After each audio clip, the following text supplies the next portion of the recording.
काम हुआ है। एक भी गांव ऐसा कोई नहीं है जिसमें हमने 5 साल में कोई काम नहीं किया। विकास के बहुत ऐतिहासिक काम हुए हैं। अब लोकसभा का चुनाव आ रहा है,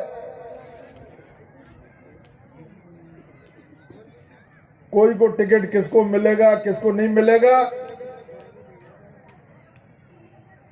जिसको भी टिकट मिले, मैं तो आप लोगों से यही गुजारिश कर रहा हूं कि ऐसे अहंकारी नरेंद्र मोदी और अमित शाह जिन्होंने इस देश में अहंकार के बल पर राज चल रहा है, अहंकार के बल पे, ये अहंकार खत्म होना चाहिए। एक एक साल तक किसानों ने आंदोलन कर लिया, लेकिन किसानों की कोई सुनवाई नहीं हो रही। इधर बीजेपी का सरकार बनी और दूसरे दिन बिजली रात में आना चालू हो गई। इधर हमने पिछली बार आपने मुझे जिताया और इधर 5 बजे रिजल्ट, 6 बजे रिजल्ट आया था और सुबह दिन में बिजली आना चालू हो गई। रात की बिजली 5 साल तक एक भी दिन किसानों को जो है कोई परेशान नहीं होने दिया। और अब इधर बीजेपी की सरकार बनी, इधर जो है रात में फिर चालू हो गई। 5-7 दिन से अभी विधानसभा में हम लोगों ने हल्ला मचाया बहुत ज्यादा। अब जाकर के ठीक हो गई, बताइए, अब ठीक है।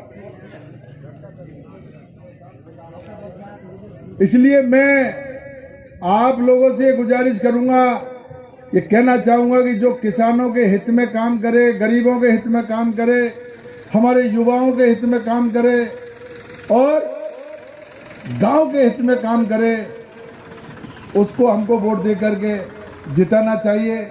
हमारी माता बहनों ने 2018 में मैंने यही वायदा किया था आपसे कि हर घर में घर घर तक नल पहुंचाएंगे, और आपके टंकी बन गई, चारों तरफ आपके पाइपलाइन बिछ गई, पूरा काम आपका ये हो गया। जो हमने वादा किया था वो वादा आपका पूरा किया। और मीणा बड़ौदा में मुझे 4-5 चुनाव, 5वां चुनाव था मेरा ये, 5 चुनाव में आप लोगों ने पूरा आशीर्वाद दिया मेरे को, कभी भी जो है पीछा नहीं दिया। मैं आपको ये भरोसा दिला रहा हूं, आपने जिस तरीके से मेरे ऊपर भरोसा आपने दिखाया, उससे दुगना भरोसा पूरे 5 साल, अब चाहे बीजेपी की सरकार बन गई, लेकिन बड़ौदा गांव का कोई काम नहीं रुकेगा, ये मेरी जिम्मेदारी है। जो भी विकास के काम होंगे वो सब कराएंगे। सरकार आती रहती है, जाती रहती है, जनप्रतिनिधि होशियार होना चाहिए और उसके पीछे आपका आशीर्वाद होना चाहिए। आपका आशीर्वाद अगर बना रहेगा तो सब काम करेंगे। लेकिन इतना जरूर आपसे मैं कह करके जा रहा हूं, ये कलेक्ट्री फलेक्ट्री का अगर कोई झगड़ा आवे तो अब मैं पीछे हटने वाला नहीं हूं। मैंने ये सौगंध ले रखी है, आपके सामने आज कह करके जा रहा हूं, ये जिला कैंसिल होने की, कलेक्ट्री कैंसिल होने की, police line, civil line, hospital, अगर इनको कैंसिल कराने की बात आई तो चाहे मुझे जेल में रहना पड़े, मैं पीछे हटने वाला नहीं हूं। आप लोगों का साथ चाहिए मुझे, जब मैं आपको बुलाऊं, जब मैं, क्योंकि ये लोकतंत्र है, लोकतंत्र में मजबूती से अपनी बात रखना पड़ता है, अपनी बात रखनी पड़ेगी, हमको विरोध करना पड़ेगा, हमको हमारी बात कहनी पड़ेगी। इसलिए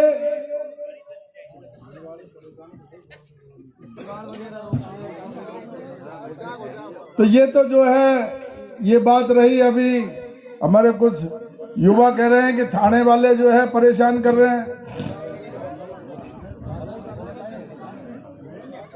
अभी जाऊंगा थाने में, बात करके जाऊंगा, और अभी तो वो थानेदार लगा रखा है जो मैं नहीं लगा रखा है, अभी तो उससे ही ज्यादा बात करूंगा अभी जाकर के। और कोई थानेदार आ जाए, कोई मेरा हो चाहे कोई और का हो, सरकारी कर्मचारी है वो, तो ये बात आप निश्चित मान करके चलो, कोई थानेदार आ जा, कोई एसपी आ जा, 5 साल पूरी जिम्मेदारी है, पूरी जिम्मेदारी, कोई पुलिस कुछ नहीं कर सकती। मैं बात करूंगा अभी जाकर के, आप तो निश्चिंत रहो। और आप तो जो मैंने आपको मेरी पीड़ा जो सुनाई है, क्योंकि उस पीड़ा में आपका सहयोग मुझे बहुत जरूरी है। और छोटे मोटे काम उनको तो मैं मेरे ऊपर छोड़िए, मैं आपको कराऊंगा। और आपको पूरी जिम्मेदारी के साथ ये कह करके जा रहा हूं, पूरी जिम्मेदारी के साथ कह करके जा रहा हूं, 5 साल हमारा जो ये पीरियड रहेगा, इसमें पूरे 5 साल में जो हमने हमारे अधूरे काम पड़े हुए हैं, अभी बहुत सारे काम हैं, उनकी अभी शुरुआत ही नहीं हुई है, और जो शुरुआत भी हो गई उनको अभी पूरा करना पड़ेगा। हमारी सड़क का काम चालू हो गया, क्या सड़क का काम चालू तो जो हमने पहले जो काम हमने स्वीकृत करा रखे हैं, उन कामों को अभी जो रह रहे हैं उनको पूरा कराएंगे, और गांव के विकास में कोई कसर नहीं छोड़ेंगे। आप सब लोगों को मैं यही आश्वासन देते हुए मेरी बात समाप्त करता हूं, और आप सब लोगों को मैं पुनः आपका बहुत एक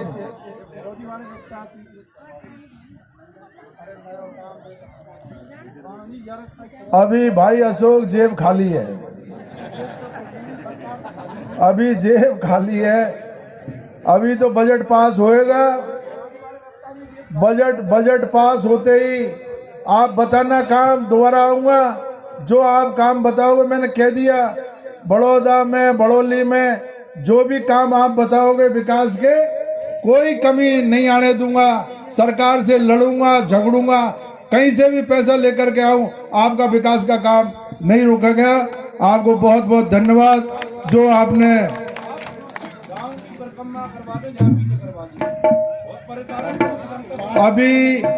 अभी सुनो सरपंच साहब, अभी मैंने बताया ना दोनों जेब खाली, अभी कुछ नहीं है। अभी बजट पास होएगा, बजट में पैसे आने दो। आपकी परिक्रमा का काम, आपके भैरव जी का जो भी काम आप बताओगे, आपके सब कामों को कराएंगे, पहले भी कराए, अब भी कराएंगे। बहुत बहुत धन्यवाद। जय हिंद, नमस्कार।